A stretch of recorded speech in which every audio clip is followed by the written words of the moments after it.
بسم اللہ الرحمن الرحیم۔ السلام علیکم ورحمۃ اللہ وبرکاتہ۔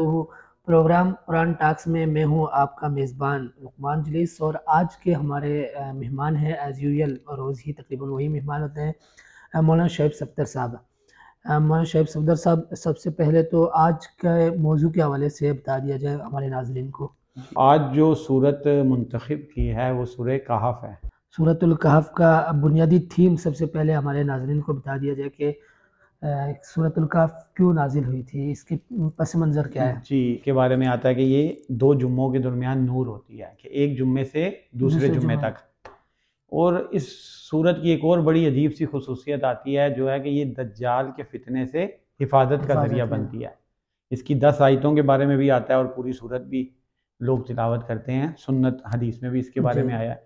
تو آخر اس سورت میں ایسا کیا خاص ہے کہ یہ دجال جیسے جو سب سے خطرناک فتنہ کے جس سے اللہ کے نبی کریم صلی اللہ علیہ وسلم نے ڈرایا ہے کہ اس فتنے سے پناہ مانگو، اتنا خطرناک فتنہ ہے، تو اس سے اس صورت سے کیسے حفاظت ہوتی ہے؟ تو انشاءاللہ اس پہ بات ہوگی۔ اچھا مولانا شعیب صفدر صاحب، یہ تو اہمیت کے حوالے سے بات ہو گئی ہے، اب مجھے یہ بتائیں کہ اس کا پس منظر کیا ہے؟ یہ صورت کیوں قرآن پاک میں اللہ رب العزت نے نازل کی؟ کس جی اچھا، اس میں اصل میں یہ واقعہ ہے آج سے بہت پہلے حضرت عیسیٰ علیہ السلام کے کچھ عیسائی لوگ تھے، تو وہ کچھ اس دور میں ایک مشرک بادشاہ کی حکومت آئی تھی جو بت پرست تھا، اور وہ تمام لوگوں کو شرک کی دعوت دیتا تھا۔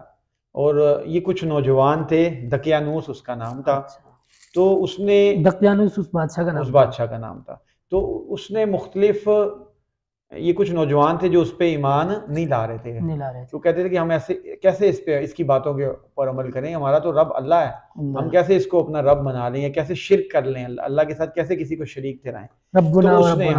تو اس نے ان کو مختلف عہدوں کی، دنیاوی حیثیتوں کی لالچ دی، مال و دولت کی، اور ساتھ ڈرایا بھی کہ اگر میری بات نہیں مانو گے تو تمہیں سخت سزا، سخت نقصان اٹھانا پڑے گا۔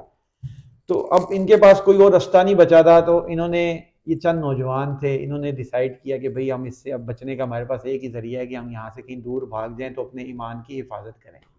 تو انہوں نے وہاں سے چلے اور ایک غار میں پناہ لی۔ تو اللہ رب العزت نے 309 سال تک ان پہ نیند طاری کر دی اور ان کی حفاظت فرمائی، اور 3 صدیاں گزر گئی۔ جب یہ اٹھے تو باہر ٹوٹلی حکومت بدل چکی تھی، حالات تبدیل ہو چکے تھے، ایک توحید پرست بادشاہ کی حکومت آ گئی تھی۔ تو اس کے بعد پھر اللہ پاک نے ان کو عزت دی، مقام دی، اور پھر یہ دوبارہ اپنی طبعی موت مر گئے۔ اب اس واقعے سے ریلیٹڈ یہ صورت نازل جی اس واقعے سے ریلیٹڈ یہ صورت نازل ہوئی تھی، اور اس کی کچھ اہم باتیں ہیں، کچھ اس میں ہمارے لیے سبق ہے کہ اگر ہم دیکھیں گے، ایک قرآن کی آیت میں اللہ رب العزت فرمانا ہے اذ الفتیۃ الکہف، جب یہ کچھ نوجوان جو ہیں ایک غار میں، کہف کہتے ہیں غار کو، ایک غار میں گئے، فقالوا ربنا آتنا من لدنک رحمہ وہیئ لنا من امرنا رشدا، اور وہاں جا کے انہوں نے اللہ سے دعا کی۔ اب 2 چیزیں ہیں، جب بھی دنیا اور معاشرہ آپ کے خلاف ہو تو آپ پہ ایسے حالات آئیں گے، مشکلات آئیں گی کہ جہاں آپ کے ایمان خطرے میں پڑ جائے گا، آپ کی دین پہ چلنا مشکل ہو جائے گا۔ تو ایسی صورت میں کیا کرنا چاہیے؟ پہلا پوائنٹ یہ ہے کہ یہ فتیہ، یہ نوجوان تھے، تو یہ کچھ نوجوان ہی لوگ ایسے ہوتے ہیں جو اس زمانے میں اللہ نے ان کو اتنی جرأت دی ہوتی ہے، اور وہ وقت کے خلاف اور معاشرے کے خلاف کھڑے ہونے کی صلاحیت رکھتے ہیں، یہ نوجوانوں کے اندر کا ہی حوصلہ ہوتا ہے۔ پھر سب سے پہلی بات کہ یہ کیا کر سکتے تھے؟ اب اتنا ساری حکومت خلاف، ساری مشینری خلاف، سارے مطلب اس کے پاس خزانے ہیں، ساری فورس اس کے پاس ہے، اسلحہ اس کے پاس ہے، اب یہ کیا کریں؟ ان کے پاس صرف اتنا اختیار تھا کہ یہ کچھ نوجوان جمع ہوئے اور ایک غار میں چلے گئے۔ جو کر سکتے تھے، یہاں یہ پیغام ملتا ہے کہ جو کر سکتے ہو اتنا ضرور کرو۔ دوسرے نمبر پہ انہوں نے کہا کہ اے اللہ ربنا آتنا من لدنک رحمہ، اے اللہ ہمارے اوپر رحمت اتار اور ہمارے کام کو آسان فرما دے، سیدھا ہمیں رستہ دکھا دے۔ تو یہاں آپ کو یہ سبق ملتا ہے کہ جتنے مرضی مخالف حالات ہوں، آپ اپنے دین کے اوپر ڈٹ جائیں اور جو آپ کے بس میں ہے وہ کریں۔ اچھا، یہاں لوگ 2 انتہاؤں پہ ہوتے ہیں، ایک ہوتے ہیں کہ بالکل ہی ہمارے یہاں سست پڑے رہتے ہیں اور بس کہتے ہیں کہ دعا سے ہی سب کچھ ہوگا، اور دوسرے وہ لوگ ہوتے ہیں جو کہتے ہیں کہ اسباب ہی سے سب کچھ ہوگا، وہ اس کے پیچھے تو بھاگتے ہیں سبب کے پیچھے، لیکن اللہ کی طرف متوجہ نہیں ہوتے۔ تو انہوں نے دونوں کام کیے، جو یہ کر سکتے تھے یہ اس پوائنٹ پہ بھی گئے، غار میں بھی گئے، اور وہاں جا کے اللہ سے دعا بھی مانگی کہ اللہ ہمارے کام میں آسانی فرما دے۔ ہم تو اتنا ہی کر سکتے تھے نا، ان کے پاس تو اور کچھ نہیں تھا، اور آپ ذرا تصور کریں تو انہوں نے پکڑے بھی جانا تھا، اب غار میں کیسے بچ سکتے ہیں؟ باہر تو نکلنا تھا نا، کھانا پینا تو تھا۔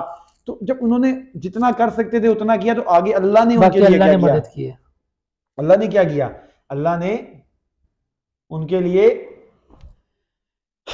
ہدایت دی انہیں، اور پھر ان کے لیے خصوصی انعام کیے۔ کیا؟ وَرَبَطْنَا عَلَىٰ قُلُوبِهِمْ، سب سے پہلے اللہ تعالیٰ نے ان کے دلوں کو جما دیا۔ جب آپ کسی ایسے نامناسب حالات میں کھڑے ہوتے ہیں نا، مشکل حالات میں، تو سب سے زیادہ آپ کا دل گھبراتا ہے کہ یار اتنا خطرناک بادشاہ ہے، ساری فورسز ہمارے خلاف ہیں، ہمارا کیا بنے گا؟ تو اللہ نے سب سے پہلے ان کے دلوں کو جما دیا، مضبوطی عطا فرمائی، یعنی کہ صبر و استقامت عطا فرمائی۔ تو جب بندہ اللہ کے لیے کھڑا ہوتا ہے نا دین کے کسی بھی معاملے میں، تو اللہ رب العزت کی خصوصی مدد، اس کے سب سے پہلی نصرت اس کے دل پہ آتی ہے کہ اس کے دل کو مضبوطی حاصل ہو جاتی ہے، جما دیتے ہیں اللہ پاک۔ تو یہ اللہ پاک نے ان کا، پھر اس قوم جب وہ کھڑے ہو گئے، یہ دلوں کو جمایا کب؟ جب اس قوم جب وہ کھڑے ہو گئے، یعنی کہ وہ غار میں چلے گئے، جو کر سکتے تھے کر لیا، جم گئے اپنے دین کے اوپر۔ فقالوا، اور کہا ربنا رب السماوات والارض، کتنا مضبوط دل ہو گیا کہ انہوں نے کہا کہ ہمارا رب تو وہ ہے جو آسمان اور زمین کا رب ہے۔ لن ندعو من دونہ الہا لقد قلنا اذا شططا، ہم اس کے علاوہ کسی کو معبود نہیں بنائیں گے، اگر یہ کہیں گے تو یہ بڑی بیجا غلط بات ہوگی۔ اتنا مضبوط ہو گیا ان کا ایمان جب انہوں نے اس پہ جمے، تھوڑی سی کوشش کی، ایفرٹ کی، اللہ نے ان کے دلوں کو مضبوطی دے دی، اور اتنا مضبوط ایمان ہو گیا کہ انہوں نے کہا ہم کسی اور کی عبادت نہیں کریں گے۔ ایسے اللہ نے پھر اللہ کے انعامات بھی ان پہ ہوئے، اللہ نے ان کی حفاظت بھی فرمائی، نیند بھی ان کو دے دی، دھوپ بھی، سورج بھی جب نکلتا تھا تو ان کے دائیں بائیں ان کو یعنی کہ حرارت بھی دیتا تھا، اور ان کو دھوپ کی شدت سے بھی محفوظ رہتے تھے۔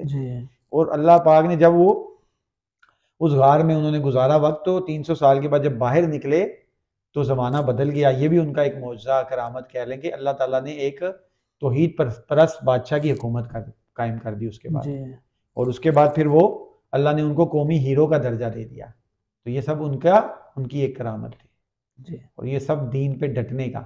تو اس میں سبق مین یہی ہے کہ جب انسان مخالف حالات اور نامناسب حالات میں دین کے اوپر جم جاتا ہے تو اللہ کی مدد اور رحمت آتی ہے، اور جمنا اس صورت میں ہوتا ہے کہ وہ جو کر سکتا ہے وہ کرے، اور نتائج کی ذمہ داری اللہ رب العزت پہ ہے۔ اللہ سیدھے راستے اللہ پاک نکالتے ہیں۔ تو آج کے اس خوبصورت پیغام کے ساتھ اس پروگرام کو آج کی نشست برخاست کرتے ہیں، اس امید کے ساتھ کہ انشاءاللہ نیکسٹ مزید مثالیں، مزید واقعات سورہ کہف میں اور بھی ہیں جو اسی ایمان اور مادیت سے ریلیٹڈ ہیں، انشاءاللہ اگلی ایپیسوڈ میں ان کو سورۃ الکہف میں مزید اس طرح کے موضوعات ابھی اگلی نشستوں میں اور رکھے جائیں گے انشاءاللہ تعالی۔ ملتے ہیں انشاءاللہ نیکسٹ ویڈیو میں۔